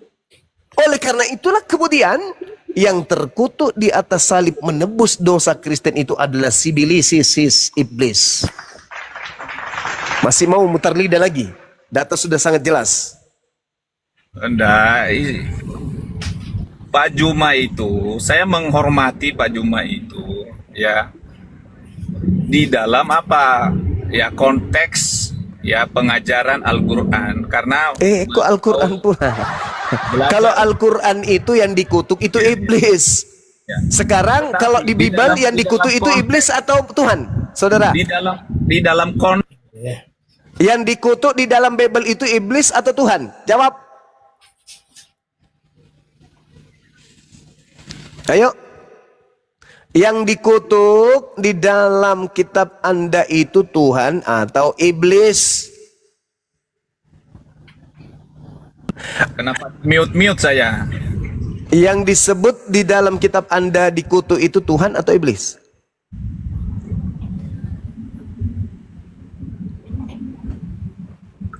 Bang Juma paham nggak konteks keimanan? Bang Juma paham nggak konteks?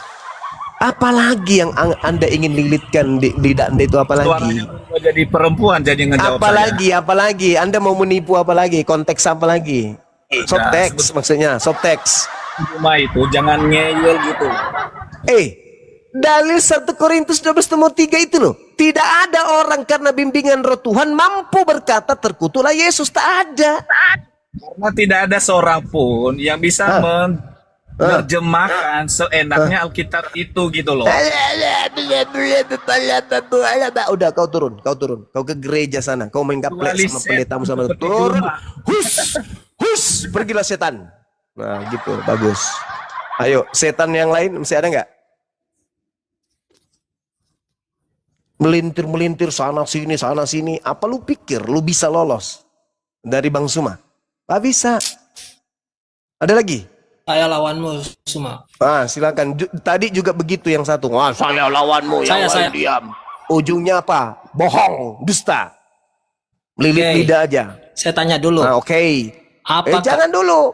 Begini. Jangan dulu kau bertanya. Jangan. Al-Quran saya mengatakan pencipta langit dan bumi itu maha mulia. Kitabnya Yahudi pun mengatakan pencipta langit dan bumi itu maha mulia.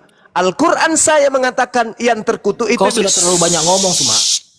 Kitabnya Yahudi mengatakan yang terkutuk itu juga iblis. Di Kristen lah baru disebut Tuhan itu terkutuk. Pertanyaan saya, di dalam kitab yang Anda pegang, yang menduduki posisi terkutuk, iblis atau Tuhan? Jawab. Sudah dari tadi dijelaskan itu. Saya justru mau bertanya sama kau. Jawab. Kalau kau hebat, kau jawab. Sudah dijelaskan tadi sama teman-teman saya sebelumnya. Butuh tipu-tipuan, itu penipu. Teman-teman kami itu penipu semua. Saya tanya, yang menduduki posisi terkutuk ini saya mau dan membahas dikutuk, yang lain. Iblis atau Tuhan? Jawab. Konsep ketuhanan. Percuma kau bahas yang lain kalau ternyata kau menyembah iblis. Percuma. Silakan kau jawab. Beginilah caranya orang Islam ya. Kok jadi orang Islam pula yang kau salahkan? Kau yang menyembah bisi-bisi sedang terkutuk, kami yang salah. Pertanyaan sederhana. Yang wawasannya sempit. Saya lawan Pertanyaan sederhana. Posisi kutuk ada pada diri Tuhan atau ada pada diri iblis? Jawab. Jawab. Kau takut. Posisi Kau takut kan membahas yang lain? Kau takut. Posisi kutuk itu takut. ada Kau pada takut dengan posisi Tuhan atau ada pada posisi iblis? Jawab. Kami takut sama orang gila yang ngerti bahasa Indonesia. Takut kami bang. Ganti pemain. Mau lari pindah tema.